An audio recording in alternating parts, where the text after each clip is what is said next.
Bienvenue dans ce nouvel épisode. Aujourd'hui, on reçoit Laurie. Merci d'être là. Merci de venir initier un sujet extraordinaire. Laurie, j'ai envie de te demander, quelle sorcière es-tu? Bonjour Laurence, bonjour à toutes. Merci pour cette invitation. Merci pour cet espace de partage et de témoignage.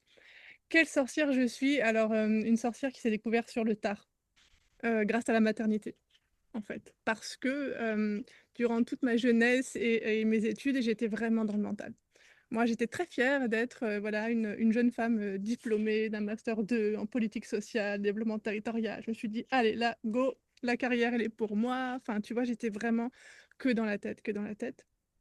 Et puis bon, y a la vie m'a rattrapée bien avant ma maternité, mais les choses, voilà, ont quand même bien bougé et c'est quand je suis devenue, maman qu'il y a une grosse reconnexion finalement à qui j'étais profondément. J'insiste sur le profondément et moi, c'est passé par, un accouchement traumatique, par césarienne imposée et puis ensuite donc un syndrome de stress post-traumatique et une dépression du postpartum qui a duré 5 ans, puisqu'elle n'a jamais été diagnostiquée malgré, le fait que j'ai cherché de l'aide un peu partout. Alors, comment ça se fait, cette histoire de césarienne imposée, parce que tu le nommes de cette Oui. façon-là? Qu'est-ce qui s'est passé? Alors mon bébé était très bien placé, la grossesse s'est bien passée, le positionnement du fœtus impeccable. J'avais même eu, l'obstétricien qui avait dit: «Oh bah, c'est super, il a même légèrement le front un peu relevé». Enfin vraiment tout était parfait et qu'est-ce que j'aimais ça moi, la perfection. Mhm. Voilà, ça c'était aussi quelque chose qui allait bien avec le côté très mental et yang. Donc vraiment voilà et puis, bah, c'est le jour où j'ai eu les contractions, on est allé à la maternité et c'est là que, quand elles ont touché mon ventre, je me dis: «Mais j'ai l'impression qu'il est travers en fait». Qu'on va faire une écho de contrôle. Donc il y a l'écho et en fait il était, en siège. Donc il s'était retourné les dernières semaines finalement. Donc bon, moi pas trop inquiète, mais moi je voulais absolument accoucher par voie basse. Donc là on m'a dit: «Bon, on va appeler l'obstétricien de nuit, de garde et puis il va vous dire». Il est venu, il m'a dit: «OK, si vous voulez vraiment, vous pouvez. Moi je suis pas contre, mais par contre il faudrait une péridurale et cetera et cetera». Je dis: «Bon d'accord». Donc moi, j'ai connu les contractions, donc c'était génial dans le sens où j'ai connu les contractions, j'ai vu à quel point c'était douloureux et puis j'ai dit: «Bon bah stop, maintenant j'ai demandé la péridurale». Donc j'ai connu la péridurale aussi. Donc tu Mhm. vois, on parlait aussi du corps un peu avant, donc mon corps, j'ai pu le ressentir malgré tout et puis, j'ai pu demander la péridurale, je l'ai eu, c'était quand même aussi, chouette. J'ai aimé, les 2. J'étais très curieuse, tu vois, de me découvrir dans cette action-là. Et puis, et ben, voilà, le jour s'est levé parce que c'était en pleine nuit, mon chéri était avec moi, on était bien dans la salle de travail, on a vu le jour se lever, il y avait la colline en face, enfin, magnifique avec de la musique et tout ça. J'étais, dilatée à 9, ça allait être mon tour, donc vraiment l'excitation, la joie et la sage-femme me dit: «Écoutez, je termine avec la maman à côté», qui elle, ça y est, avait mis au monde son bébé «et puis après c'est à vous». Là, si tu savais la joie, le bonheur, l'excitation, enfin vraiment. Et puis au même moment est entré, donc il était 9 heures, donc changement de garde, est entré le nouvel obstétricien, en tout cas celui de jour, qui vient me voir et je me souviens, il était à mes pieds, il me dit: «Bon écoutez, moi je ne suis pas d'accord pour un accouchement par voie basse, je finis mon tour, je reviens vous expliquer pourquoi». Il n'est jamais revenu. Par contre, c'est l'équipe du bloc opératoire qui est arrivée un peu en trombe parce que, ben oui, le travail allait commencer. J'allais commencer à pousser et tout ça, donc ils m'ont sondée, ils m'ont emmenée, mon conjoint interdit de venir et là, en fait, c'est là où tout a basculé. Donc je parle d'imposer parce qu'en fait, on m'a pas laissé le choix et on m'a même pas expliqué pourquoi, donc j'ai même pas pu dire, oui ou non, même si je sais pas si j'aurais été entendue, mais tu vois là, on m'a enlevé toute ma puissance, on m'a enlevé toute ma joie, on m'a enlevé toute ma sécurité, on m'a enlevé mon chéri, enfin moi, j'étais tellement heureuse qu'on soit tous les 2 pour accueillir notre bébé et imposer donc cette idée qu'on se serve, tu vois, sur moi et dans mon ventre, ça m'a tenu longtemps parce que voilà, comme si on m'emmène, on m'a attaché les poignets, on m'a ouvert le ventre sans mon consentement, on a retiré mon bébé. Oui, l'équipe a été adorable de sage-femme, tu vois? Elle me caressait le front, moi j'étais en larmes, j'étais en crise de tétanie, enfin ça a été l'horreur. On m'a fait embrasser mon bébé. Bon, bah, oui, mais moi j'étais en état vraiment de sidération déjà, ça y est, là, je crois que j'avais quitté mon corps, pour le coup et puis après on a emmené mon bébé, puis bon, on m'a recousu et puis pendant qu'on me recousait, ils discutaient de leur week-end, qui venait de passer, quoi. Donc tu vois ce truc, tu comptes pas, tu es plus là, tu es qu'un un contenant vide, en plus Et puis voilà, on te recoue. Et moi, le lapsus révélateur, pendant longtemps, ça a été, mais vous vous rendez compte, on m'a ouvert le ventre alors que j'étais vivante. Au lieu de dire alors que j'étais pas endormie, j'étais réveillée. Donc, ça a été, donc voilà pourquoi imposer. Et ça, j'ai vécu comme une énorme injustice, une violence sans nom, même si j'ai pas eu mal, même s'il y a eu du beau travail, même si ma cicatrice était belle. Enfin, moi, je la trouve pas belle du tout, mais bon, voilà. Enfin, tu vois, les termes médicaux. Et effectivement, peut-être que c'était mieux pour mon bébé, mais voilà, en fait, ils ont joué la sécurité, mais ça, ils m'ont expliqué que plus tard, et moi, j'ai mis beaucoup de temps à accepter parce qu'il n'y avait pas de code rouge, hein, vraiment pas. Je veux dire, c'était pas une urgence vitale ni pour notre bébé, ni pour moi, hein. On était cool, en fait, tous les deux. Donc voilà pourquoi j'insiste sur le terme imposé et non pas programmé, parce que vraiment, c'était vraiment à la dernière minute. Et puis, ça n'a même pas été nommé, tu vois, le pourquoi du comment, ni même accompagné. Et à la fin, quand l'obstétricien a fini de me recoudre, qu'il est sorti du bloc, il m'a regardé, moi j'avais toujours le champ tu sais, bleu là, et il m'a dit bon bah sans rancune, et il est parti.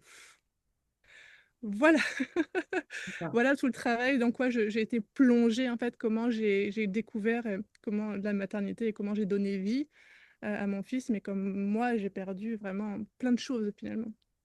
Et alors, comment tu as réussi à traverser ces 5 années? Parce que là, aujourd'hui, on est 7 ans plus tard. Je précise que ton enfant a maintenant 7 ans. Tu as eu ces 5 ans ouais, de retour à toi, finalement. Comment tu as réussi à traverser, en fait, cette dépression postpartum et ce traumatisme? Alors j'ai envie de dire comme j'ai pu, avec les moyens du bord, avec bah, les connaissances finalement universitaires que j'avais, puisque j'étais formée en sciences humaines et sociales, mention sciences d'éducation, donc j'ai fait de la psycho, la socio, enfin, donc j'avais déjà un peu dans ma tête cette structure mentale, en tout cas de comment un être humain, le développement, qu'est-ce qui peut faire trauma, enfin, donc ça m'a aidée dans le sens où je me suis dit, ok là, je me sens vraiment pas bien, ça va pas, je le sentais que ça n'allait pas, j'avais pas de mots dessus, mais je connaissais mon passé, mon histoire, mon enfance traumatique, euh, la relation dysfonctionnelle avec ma mère, voire même dite toxique, enfin pour utiliser les mots communs hein, que tout le monde comprenne bien. Donc pour moi, c'était une forme de répétition. Tu vois, je me suis dit, mais mince, non, là, on peut pas encore une fois de plus m'imposer quelque chose comme on m'a toujours imposé. Et mince, pourquoi là, alors que je deviens maman, on m'écoute pas et j'ai pas le droit à la parole et mon mot à dire. Donc il y a eu vraiment cette reconnexion à l'enfant intérieur blessé pour le coup et traumatisé. Donc, comme j'avais cette analyse-là, tu vois, ça a été comme un gros warning. Et là, je me suis dit, non, stop, je ne veux pas. Et donc, j'avais fait la promesse à mon fils de faire en sorte, de mon mieux en tout cas, pour pouvoir lui offrir vraiment une enfance où lui, il se sente respecté, écouté, et de pouvoir se sentir aimé malgré qui il sera et ce qui se passera. Donc ça, c'était bien beau, hein, cette promesse. Mais après, voilà, je me suis dit, ok, maintenant tu fais comment, Laurie, parce que t'as pas de repère. Où est-ce que tu vas les pomper, tout ça? Donc c'est pas vraiment dans les bouquins, c'est pas vraiment. Et finalement, j'ai écouté. C'était très dur, mais j'ai écouté. Et très tôt, j'ai même dit à mon conjoint. Donc moi, j'ai vécu aussi des, comment on appelle ça? Des phobies d'impulsion. Donc j'avais peur de faire mal à mon bébé. Je savais plus qui était ce bébé. Est-ce que c'était moi, pas moi? Est-ce que c'était ma petite sœur? Est-ce que moi j'étais ma mère? Est-ce que c'était terrible? Et je lui ai dit tout de suite. s- enfin en gros c'était le gardien du lien. Je lui ai dit, surveille-moi, surveille-moi. Et si tu entends quoi que ce soit, si je dis, si je fais quoi que ce soit sur Gauvin, tu me le dis parce que voilà, je sentais que je perds des pieds. Et en même temps. euh, j'ai eu la chance de tomber sur ma sage-femme qui, mais bon, au bout de 4 5 mois, quand elle me parlait de ma césarienne et que j'étais en colère, je crachais toute ma colère sur cette césarienne.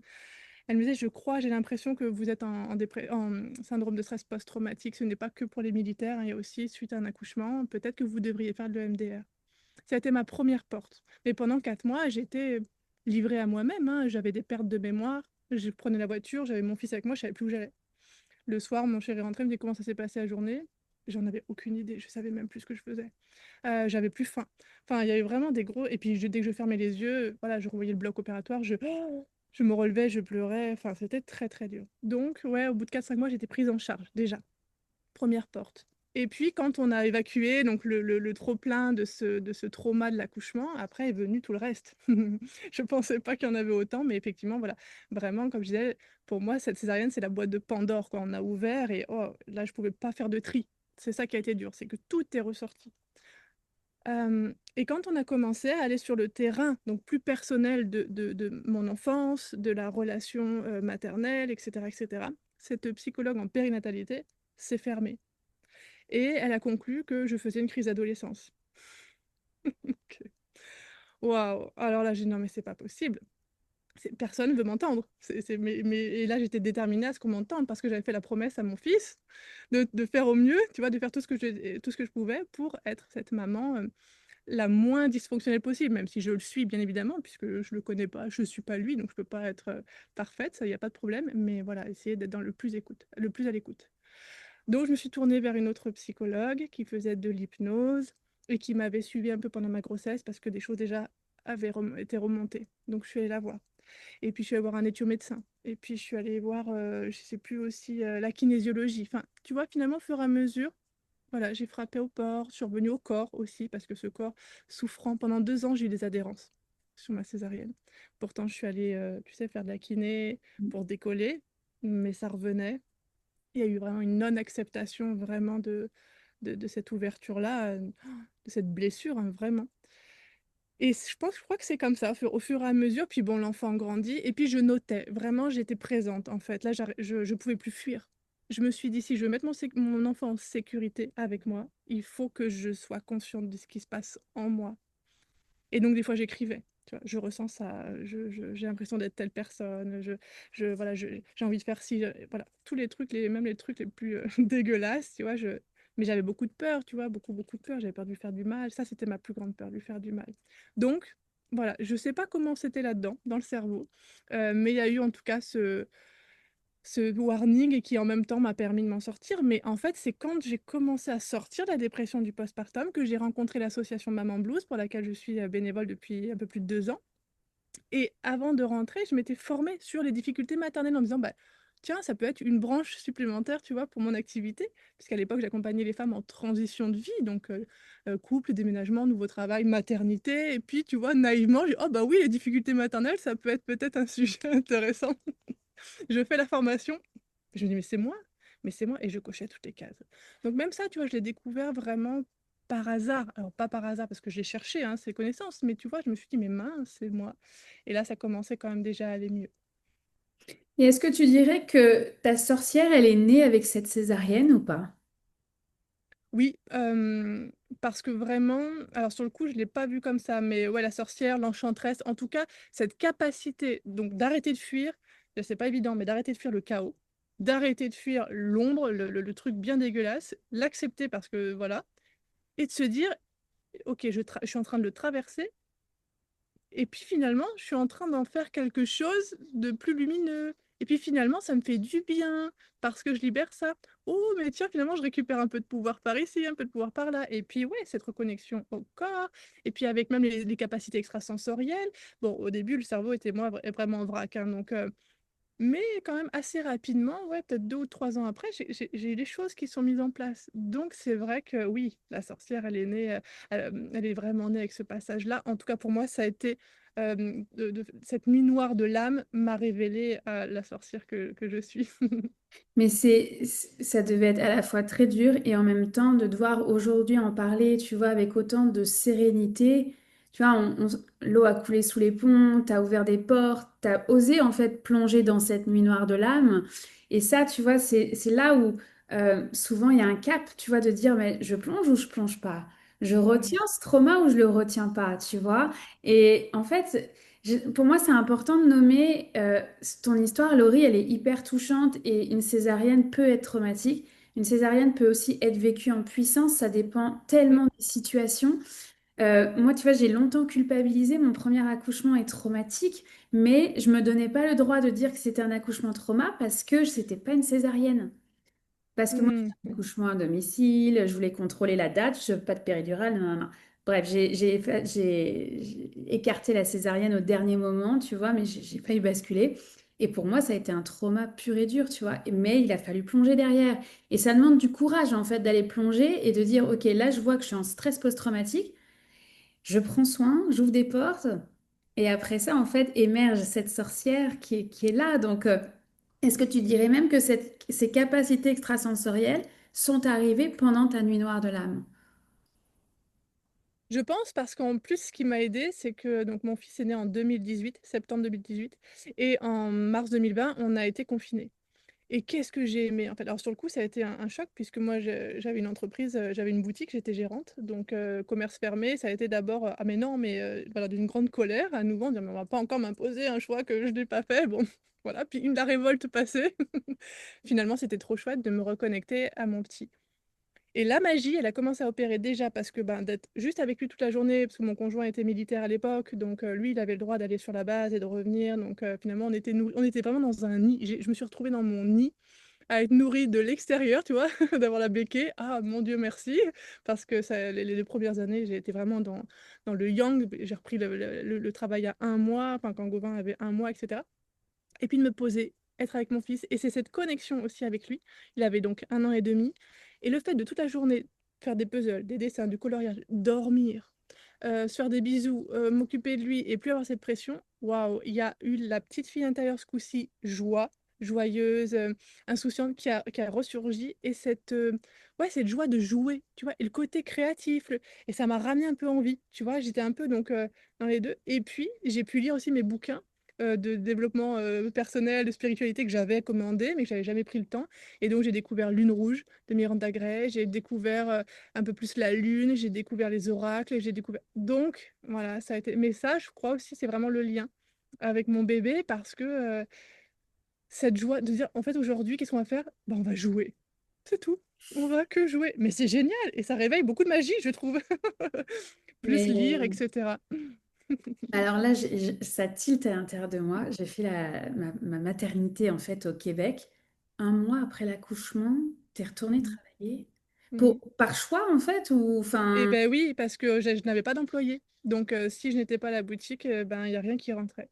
J'aurais pu peut-être m'organiser autrement, j'aurais pu lâcher, mais moi, j'avais, voilà, de se dire, ben non, il faut que j'y aille, et puis les clients t'attendaient, etc. Enfin, ouais, non, non, et ça a été C'était très comme dur. Mais ça, et j'avais puis ça mon a été fils avec moi, probablement un mode de survie aussi, hein, tu sais, de complètement, continuer, enfin, la vie, elle continue, complètement. elle est là, voilà, donc c'est simplement une question de ma part. Se remettre, tu sais, en mouvement. Ouais, non, mais c'est mais moi aussi, hein, parce que quand j'ai pu me reposer, dormir, là, pendant le confinement, mais j'ai adoré. Et finalement, la sorcière aussi a été entendue, puisque moi, je me suis dit, mais en fait, c'est trop bien de travailler de la maison, d'être chez soi, de profiter de ma maison, de mon jardin, profiter de mon fils, profiter de mon chien. Enfin, et en fait, j'ai fait le choix et je me disais, ah, j'aimerais tellement travailler de la maison. Donc ça, c'était en 2020. 1 an après, faillite. Ma boutique a fait faillite. Et en fait, alors à la fois pareil, tu vois, tu avais l'humaine qui était dans tous ses états. Ça a été extrêmement douloureux. Mais en même temps, je suis allée le plus loin que je pouvais, mais avec la pandémie, etc., j'ai pas pu. Et en même temps, j'avais une partie de moi, donc mon âme. Aujourd'hui, je comprenais que c'est mon âme qui était tout, tu vois, qui était en joie. C'était trop bien, c'était youpi. Voilà, donc finalement, voilà, tu vois, les souhaits.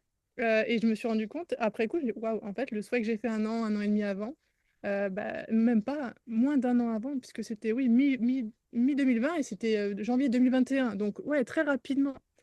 Et là, je me suis dit, waouh, il y a quelque chose là, avec l'univers.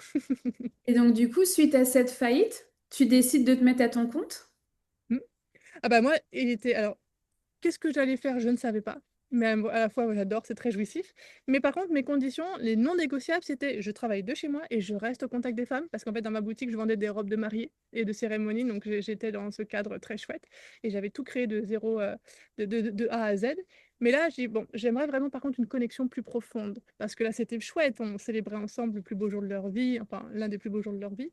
Mais j'étais un peu frustrée parce que je ne pouvais pas vraiment me connecter avec l'être humain ou la sensibilité, la profondeur, autre que l'essayage de robes et les conseillers, etc. Donc c'était travailler de chez moi auprès des femmes. Voilà. C'était mes deux non négociables.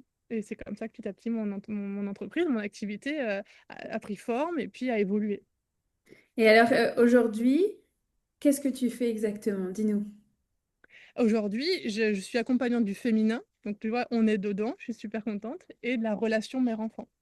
Parce qu'en fait, ça s'est construit au fur et à mesure de moi, ma propre résilience, de mon parcours, de ce que j'ai observé chez moi, de ce qu'il a fallu que j'aille chercher chez moi dans mon féminin, guérir aussi, comprendre, libérer.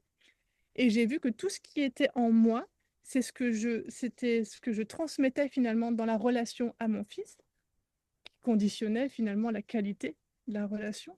Et que même si je souhaitais être une bonne maman pour lui, bah, j'étais retenue par ma propre vérité, en fait, par mon vécu, par mes peurs, et que je pouvais pas tout contrôler avec la tête, quoi. Donc il fallait, j'ai fait beaucoup de marche arrière pour revenir dans, ah, ça coince, bon, alors je reviens. Et puis, parce que la relation mère-enfant est un super miroir sur bah, les choses qui sont encore peut-être cachées ou douloureuses, ou qui demandent simplement aussi à être encore plus libérées et mises en lumière, hein.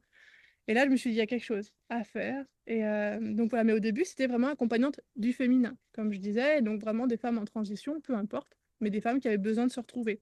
Et en plus, pour accompagner mon, mon côté sorcière, moi, les outils que j'utilise, ils sont pas, entre guillemets, conventionnels. Moi, j'utilise le design humain. Je suis tombée sur le design humain très, très tôt, quelques mois après la faillite, en fait, de mon entreprise, quand j'ai commencé à vouloir me reconvertir, ça m'est tombé dessus. Le cacao sacré, waouh, là, l'ouverture du cœur, ressentir l'apaisement dans mon corps, alors que j'étais en hypervigilance et là, oh, tout s'arrête, et puis je me connecte à tout, et puis voilà, ça, j'ai adoré passer par le corps, tu vois, pour ressentir que c'est possible. La tête, elle, non, pour elle, c'était pas possible d'être en paix avec tout ce que j'avais vécu, tout ce que je vivais, tout ce que... Et le corps te dit, si, si, regarde, ressens, il y a plus rien, si, mais justement, il y a plus que la tranquillité. Après, je suis tombée sur la psychogénéalogie. Ouah, donc, je l'ai fait pour moi. À chaque fois, je le fais pour moi et puis je voyais les effets. Et après, j'ai dit non, mais en fait, vu mon parcours, la relation dysfonctionnelle avec ma mère, que j'en ai énormément souffert parce que ma sœur a eu la même maman que moi, mais c'est pas du tout le même parcours. Donc, je me suis dit, Laurie, il y a quelque chose là dans la relation à la mère. Il y a vraiment quelque chose de très profond. Et puis, dans ce souhait, cette promesse que j'ai voulu faire à mon fils, et puis dans ce retour au féminin et toute cette magie, tous ces pouvoirs magiques. Et puis voilà, donc après, c'est venu accompagnant du féminin et de la relation mère-enfant, et puis avec la prise en compte de la santé mentale, puisque c'est mon parcours aussi, et puis en faisant un grand pont aussi jusqu'à la spiritualité. Donc, pas la religion, la spiritualité, c'est-à-dire on se reconnecte au vivant. Et moi, bah, en fait, en me reconnectant au vivant, je me suis rendu compte de tout ce qui était mort, en fait, en moi, ou en tout cas qui demandait à renaître différemment, tu vois. Donc c'est, ouais, sorcière, bien évidemment, enchanteresse, quoi. C'est le choc entre la mort et la vie, quoi. Donc, Et est-ce que tu dirais qu'aujourd'hui, moi je parle de parentalité chamanique, est-ce que tu incorpores la spiritualité dans cette relation mère-enfant?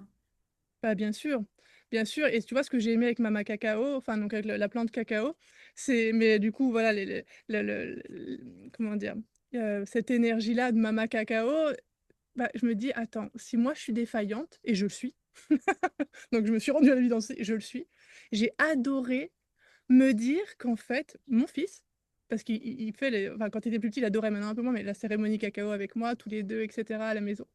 En fait, mon fils peut se connecter à cette énergie-là de la plante, si c'est sa croyance aussi, s'il y adhère. Il peut se connecter finalement aux saisons, à la planète Terre, à la Terre-Mère. Et ça m'a fait un bien fou parce que je me suis dit, bah, là où moi je ne serais pas compétente ou pas assez, etc., il pourra en fait se tourner vers ça. Et là, pour le coup, il n'y a pas de, comment dire, il n'y a pas l'enjeu relationnel, égotique, etc., avec la nature, avec la plante sacrée, et puis avec d'autres choses qu'il va pouvoir découvrir, tu vois. Donc, enfin, je sais pas si ça répond à ta question, mais pour moi, oui, j'ai inclus ça dedans en disant, OK. Et lui, il est extrêmement connecté au vivant. La lune, puis tu vois, la lune, elle change, elle bouge, donc on l'appelle grand-mère lune, le soleil, grand-père. Et j'aime beaucoup cette idée de se recréer une forme de famille ou de cellule familiale. Et moi, ça m'a soutenue parce que dans cette pratique du cacao sacré, déjà, j'ai fait la paix avec l'archétype maternel, que ce soit vis-à-vis de ma mère ou avec moi, même si après il y a encore beaucoup, beaucoup de choses à libérer dans mon humaine, dans mon humanité, mais en tout cas dans... Parce que moi, j'y croyais pas du tout. Même Marie-Madeleine, mais moi, c'était... Ou Marie, tout simplement la Vierge Marie, mais c'était pour moi de l'esbrouf, quoi. On m'avait menti, j'étais en colère, mais en colère. Et là, voilà, ça s'apaise et ça m'a beaucoup aidé, tout ça. Tu vois, tous ces... Donc oui, bien sûr, parentalité chamanique, ça me parle énormément.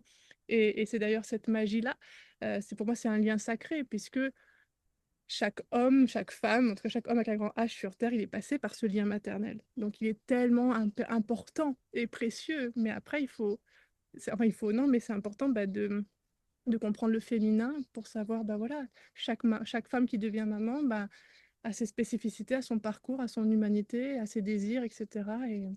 Et des fois, ça se passe pas de manière si merveilleuse comme on le souhaiterait, ou en tout cas comme on l'entend. Mais j'ai adoré parce que je me suis rendu compte que tout est juste. Et finalement, j'ai eu l'accouchement parfait pour moi. Et ça, c'était une demande de l'univers que j'ai faite, hein. J'avais dit, avant d'accoucher, tu vois, j'étais dans la salle et tout, j'ai dit, bon, bah, parce que j'avais lu le livre Les 9 marches. Donc j'étais quand même un petit peu connectée, tu sais, mais voilà, c'est parce que j'ai toujours été curieuse. Mais ouais, et j'ai dit, bon, ben voilà, je demande à ce que mon accouchement soit parfait. Ah, bah, il l'a été, hein, Mallory, hop. Mais en fait, oui, il l'a été. Et ça, mais je sais à quel point ça peut être difficile aussi, quand on n'a pas les ressources justement nécessaires, quand on reste dans l'ego, justement, et qu'on on reste dans, tu sais, la cellule, oui, familiale, relationnelle, et qu'on se dit, mais ok, je comprends, mais je suis toujours enfermée. Bah ouais, parce qu'en fait, la porte, et moi, grâce, je dis vraiment, grâce à mars 2020, cette porte-là de la spiritualité, j'ai pu l'ouvrir, j'ai eu le temps de l'ouvrir, et ça m'a fait, je crois que ça m'a vraiment permis d'avoir ce step supplémentaire, et aujourd'hui, d'en être sortie, quoi.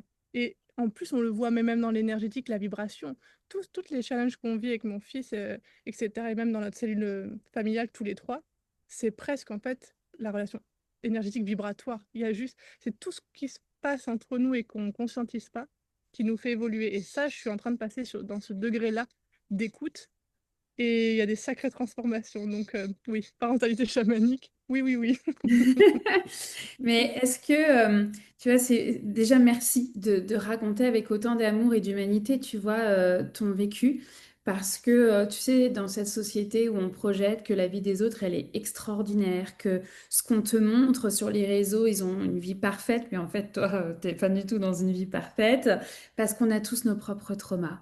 On a tous nos propres lignées aussi. On arrive hein, avec cet héritage. Moi, j'ai la croyance profonde qu'on a choisi nos parents et nos Oui, lignées. oh oui. Donc du coup, est-ce qu'on peut dire aujourd'hui, Laurie, que cette césarienne, elle est un cadeau pour toi? Oui.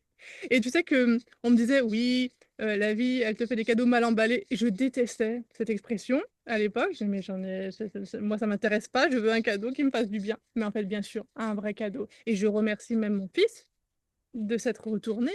Mais c'est grâce à lui, en fait, que ça a été le top départ. Si on est arrivé à la maternité et qu'il était bien positionné, ma vie n'aurait pas basculé comme ça, et je ne serais pas allée aussi loin dans mes profondeurs. Et bien sûr que lui, avec son âme et son énergie de chevalier et son prénom qu'il nous a demandé, un Gauvin, c'est lui qui l'a choisi, il l'a murmuré à l'oreille de son père. Quand j'étais enceinte, j'étais en 6e mois. C'est pas pour rien, parce que quand je l'ai eu après, vraiment dans ma chair, dans mon ventre, dans mon utérus, au bout du 2e mois, c'était allez, maintenant on y va. J'ai senti ce truc de allez, maintenant on va fermer les archives, on va fermer les dossiers. Waouh, une détermination de on arrête de fuir. Et je pense que ça m'a énormément aidée, parce que moi j'ai beaucoup fui. Moi je suis un peu bisounours, tu vois, et bisounours, voilà, c'est. euh, Bisounours dans le sens, oui, oui, ok, là c'est pas beau, mais là-bas c'est super beau, donc on va plutôt aller là-bas et puis on va pas regarder là, tu vois. Lui, c'était non, non, non, la bisounours, ok, mais on va aller faire du tri, quoi. On va les nettoyer, on va aller sans puissance. Donc, c'est vraiment, moi, il m'a pas choisi, enfin, il ne nous a pas choisi par hasard, parce que cette alchimie, mais avec son père, c'est tellement logique aujourd'hui. Ça me paraît une évidence, tu vois. Et ce père qui a été là pour me soutenir, moi, quand j'étais dans le plus sombre, je me dis, mais sois le gardien de notre lien. Et il a été capable de l'entendre. Et je me suis dit, mais il va me prendre pour une folle. Enfin, j'ai eu quand même peur, et en même temps, il me connaissait un peu, beaucoup. Mais tu vois, il y a eu ça aussi, cette confiance de dire, ok, je peux me remettre au papa, à mon chéri, en disant, voilà, là, je suis en pleine descente. Et il m'a jamais ni jugé, ni tourné le dos, ni quoi que ce soit, bien au contraire. Tu vois, donc c'était beau. Donc c'est vraiment cette alchimie de tous les trois qui a permis ça.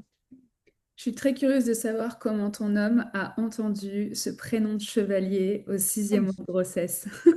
c'est un truc de fou. On était à Avignon déjà, donc on n'était pas dans la ville des chevaliers, mais quand même, tu vois, c'était vraiment beaucoup, beaucoup d'énergie, de puissance. On était au restaurant le soir, et en fait, on s'était dit, si c'est une fille, donc on voulait connaître le sexe. Si c'est une fille, c'est moi qui choisis le prénom, donc moi je voulais l'appeler Clémence. Et si c'est un garçon, c'est toi. Ok, bon. Donc on a su rapidement que c'était un petit mec. Euh, et le prénom n'est pas, il me dit, bah, moi je me laisse le temps, Tom. Ok, très bien. Et puis vraiment, j'avais hâte de connaître aussi. Bon, et là on est au restaurant à Avignon le soir, on a fait les touristes toute la journée et tout ça. On est en train de manger, puis il y a du monde autour, c'est le mois d'avril et tout ça. Et d'un coup, on était à table, il prend une fourchette et puis il me dit, Gauvin. Voilà. Je lui dis, il me dit le prénom, Gauvin. Ah, je dis, c'est trop beau. Il dit, mais je sais pas, il dit, je viens d'un coup d'y penser, alors que enfin, moi j'ai étudié la table ronde, etc., Chrétien de Troyes quand j'étais à la fac, mais lui pas forcément, et puis on regardait pas Kaamelott non plus à l'époque, enfin tu vois, pas du tout. On aurait pu se dire, mais pas du tout. Et là il me dit, écoute, je sais pas d'où ça me vient, et lui-même l'a dit, hein. je ne sais pas d'où ça me vient, mais je viens de l'avoir en tête. Ah, j'ai dit, ah, mais j'adore. Et voilà. Donc, c'est vraiment, on était au restaurant, tous les deux en train de manger. Ils mangent, mais oh, Incroyable. Gauvin. C'était Et, trop bien. et en même temps, tu vois, ça permet tellement de montrer que les hommes aussi ont des antennes, que Oui. eux aussi, c'est des êtres de lumière, hein, qu'on soit homme ou femme, peu importe, là, c'est vraiment des êtres de lumière qui ont leur propre antenne, leur propre Mm. façon d'être ce gardien dont tu parles, tu vois, le féminin qui a pu se reposer sur le masculin aussi dans une période aussi difficile que vous avez traversée. Et voilà, donc merci en fait de le mettre en perspective. Évidemment, je mettrai les livres aussi que tu as nommés. Tu as nommé les 9 marches, tu as nommé Lune Rouge. C'est des bibles du féminin sacré. On les mettra en commentaire si vous les avez pas encore lus. Je vous invite vraiment aussi à le faire. Et qu'est-ce que tu dirais, Laurie, comme message, tu vois, à quelqu'un qui traverse une épreuve dans le corps? C'est pas forcément une césarienne parce que ça, c'est ton histoire, mais quelqu'un qui a un diagnostic médical, des douleurs pas possibles, qui voit pas le bout du tunnel, tu sais, qui est dans son fameux 5 ans ou dans son stress post-traumatique. Qu'est-ce que tu aimerais lui dire?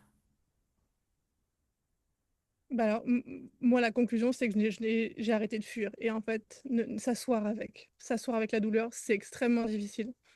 Mais l'accepter, que ça fait mal, qu'on a un corps défaillant, que nous, en tout cas, on trouve qu'il est défaillant. Accepter tout ça, qu'il ne nous plaît pas, enfin, qu'il ne fonctionne pas comme on aimerait. Enfin, accepter, c'est très difficile, mais c'est vraiment, je dirais, s'asseoir avec la douleur, l'écouter et se dire que, en fait, il y a un sens et que derrière, il va y avoir une clé de compréhension, que ça va nous parler de nous-mêmes, en fait.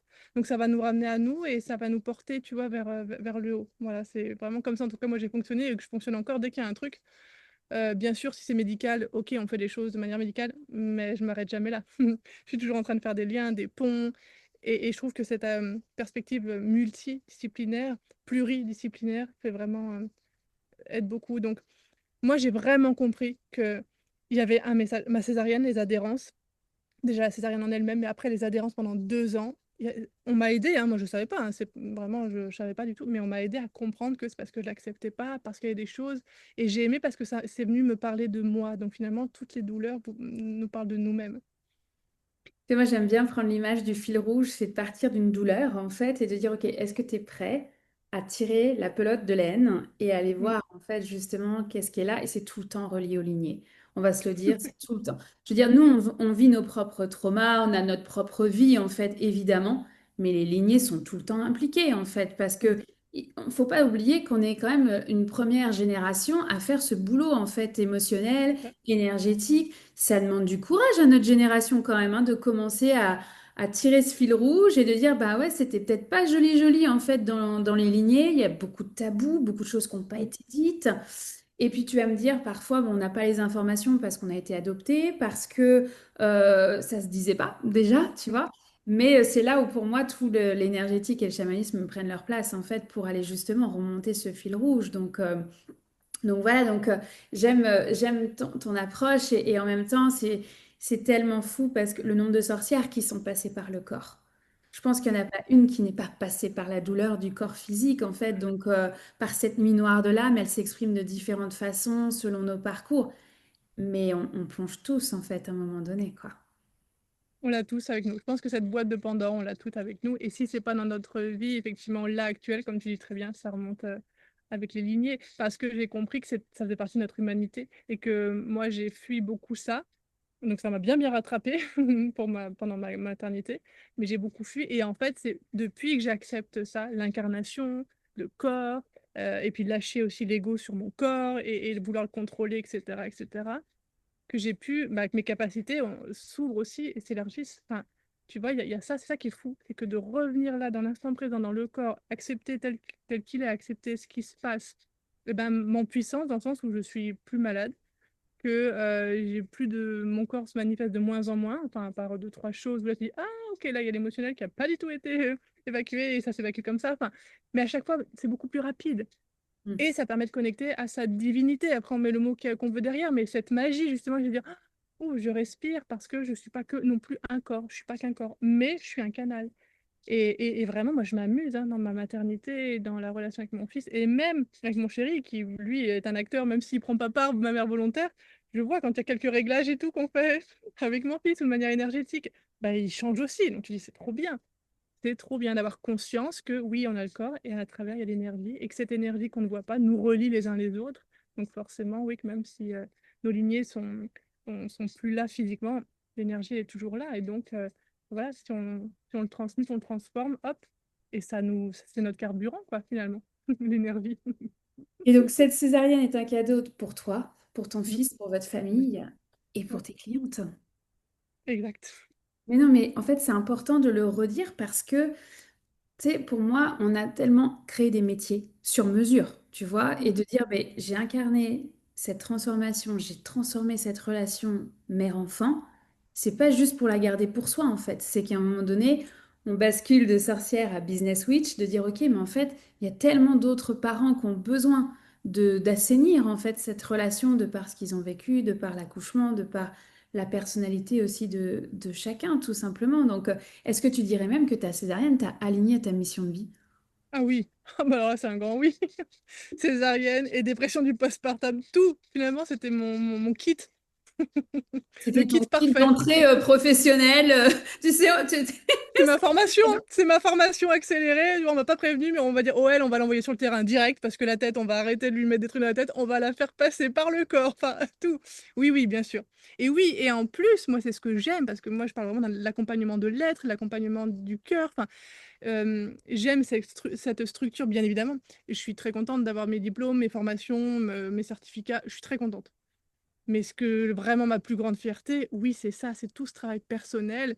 Et à une époque, je me présentais comme maman résiliente devenue accompagnante pour dire, mais regardez, en fait, c'est vraiment, ça nourrit ma pratique. Donc oui, il y a le cadre, il y a les connaissances, mais je me rends bien compte que même dans les accompagnements, ce qui booste le plus, et d'ailleurs mes clients me le disent, je suis un accélérateur de cellules, dans le sens où oui, c'est mes cellules qui sont là, mon cœur, mon esprit, mais c'est surtout mon énergie et qui, waouh, qui fait que finalement elle me guide.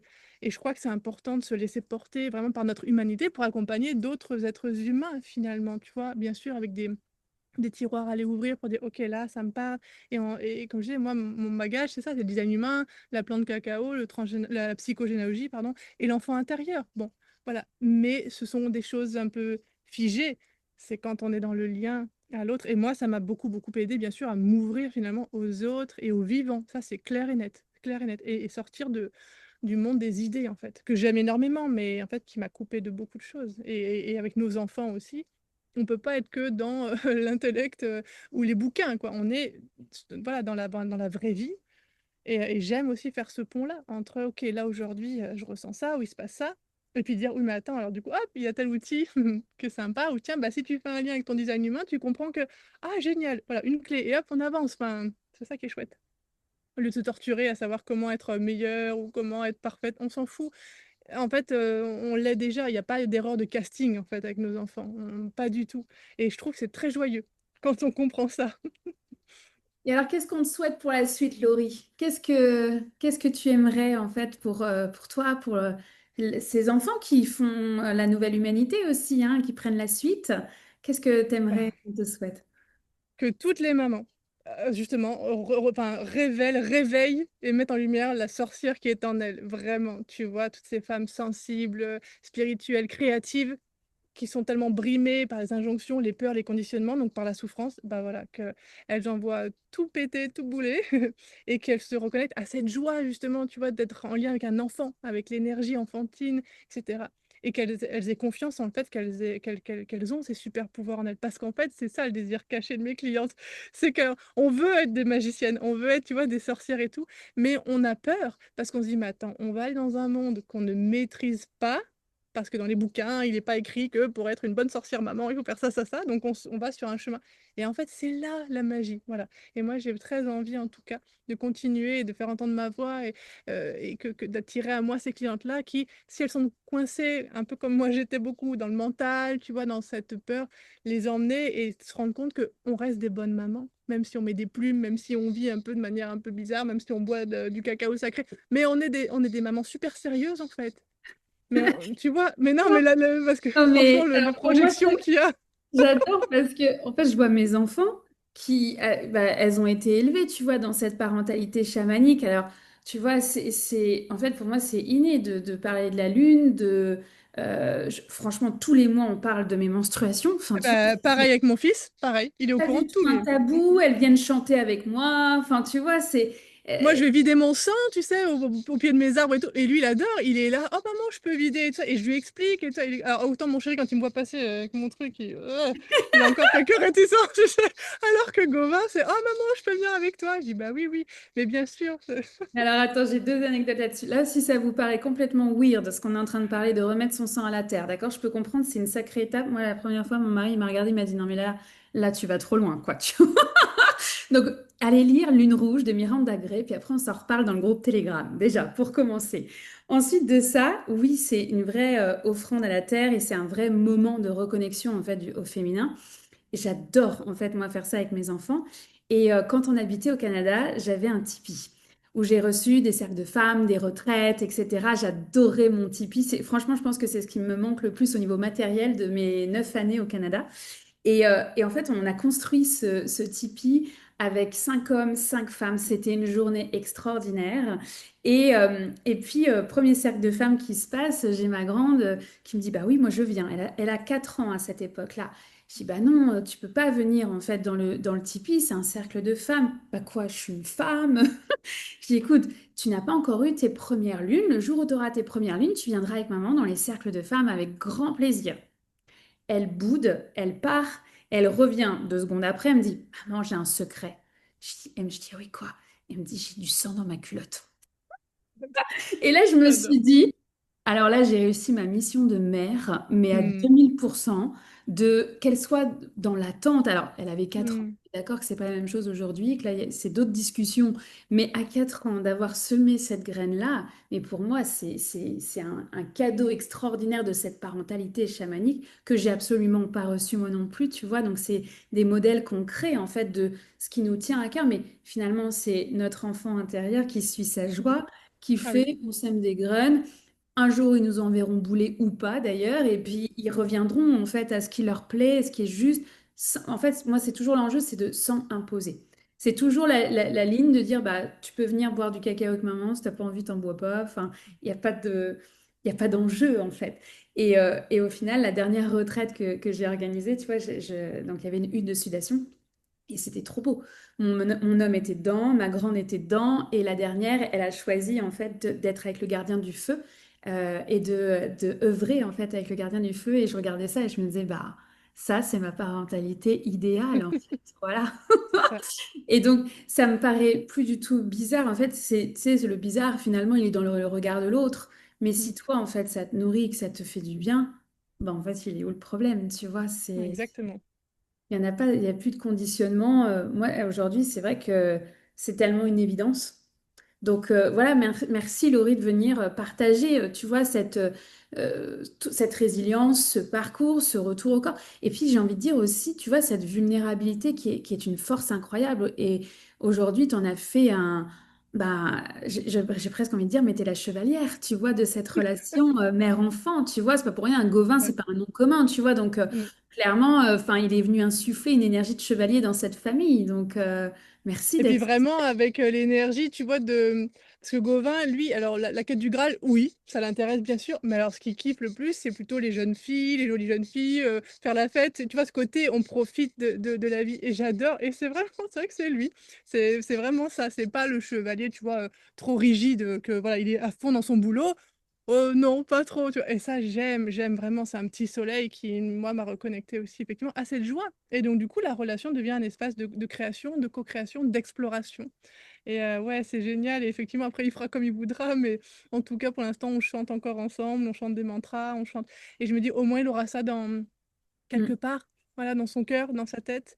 Les oracles aussi, il adore tirer aussi les cartes. Enfin, voilà. Et je me dis, bah, comme c'est quelque chose que moi j'aime et qui m'a fait du bien, bah, lui au moins, en tout cas, il aura ça dans sa petite valise un jour. Déjà pour maintenant ou pour plus tard. Et l'autre fois, il a même créé son propre jeu d'oracle tout seul, quoi. Il a vu ça à la télé, je sais plus, il y en a qui faisait le tarot. Il dit, oh, maman, parce que c'est un grand créatif, du coup, un jeu lui laisse beaucoup, beaucoup de place à sa créativité. Et il a fait un jeu d'oracle avec des mots. Enfin, waouh, il m'a touchée. C'est vrai que ces moments-là, c'est de la grâce. Quand tu dis, waouh, et moi, il m'émerveille, en fait. Il m'émerveille parce qu'il est d'une justesse. pour 6 ans, ouais, il dessine tel personnage qui vient de tel endroit pour prendre soin de ta vie ou veiller sur ta vie. Enfin, puis il veille sur la santé. Je dis, ouais, mais bon. Et puis je me dis, ben, c'est là en fait où je commence à être fière de moi. Ça a été long aussi, hein, d'être fière de la maman que j'étais. Mais en tout cas, une fierté, pas d'orgueil, mais de la fierté vraiment, le cœur qui se remplit, tu vois, d'amour pour moi et lui. Et ça, c'est fait beaucoup de bien d'être en amour pour soi et de dire, ouais, ben, c'est quand même ton contact à toi, Laurie, s'il est en train de se faire ses cartes d'oracle et qui parle de la santé, qui parle de la vie, qui parle d'amour, qui parle de prendre soin. Ben, moi, il m'a vu en plus, il m'a vu dans ma galère. Parfois, il me voit aussi dans mes galères. Il me voit en période prémenstruelle. Il voit, il me voit, en fait. Et ça, c'est très chouette parce que il y a ça aussi qui se joue, alors avec aussi les filles, mais autrement. Mais en tout cas, la relation mère-fils, il y a ça aussi, c'est comment le féminin, il vient élever, équilibrer et honorer aussi le masculin, moi, parfois, je le blesse. Bon, voilà, lui, parfois, il me blesse. Mais je veux dire, d'être dans cet amour quand même, et de connaître et d'être connecté aussi au vivant chez la femme aussi, tu vois. Et je pense qu'effectivement, le coup de perdre... On me dit, ton sang, il coule? C'est quand je suis un peu, tu vois, contrariée ou agacée ou énervée. T'as ton sang qui coule? Bah non. Ah bon, bah en fait, ce qu'il a bien associé. Je lui dis, bon là, je suis fatiguée, faut pas trop m'embêter. Et en plus, je le sens arriver, donc je lui dis, j'ai là aujourd'hui, maman. Mais des fois, bah non, en fait, c'est juste que je suis fatiguée. Mais j'adore le lien qu'il fait. Mais vraiment dans le sens, pas, tu vois, dans le sens, ah, t'as tes règles, t'es chiante, parce que ça, c'est un terme une phrase qui m'a toujours énervée. C'était tellement humiliant, je trouve. Alors que là, pas du tout, c'était est-ce que ça veut dire qu'il faut que je te laisse tranquille plus que d'habitude? Tu vois, c'est plutôt dans ce sens-là. Et dans un Donc c'est profond très chouette. respect de l'autre, en fait. Oui, Moi, je vraiment. me dis, mais quel cadeau on est en train de faire aux générations futures. Tu sais, des fois, je m'imagine mes arrière-petits-enfants, ou quand je serai plus là, de me dire, bon, bah, votre grand-mère, elle en aura fait du boulot pour les lignées, tu vois. Et, Elle a chômé, hein.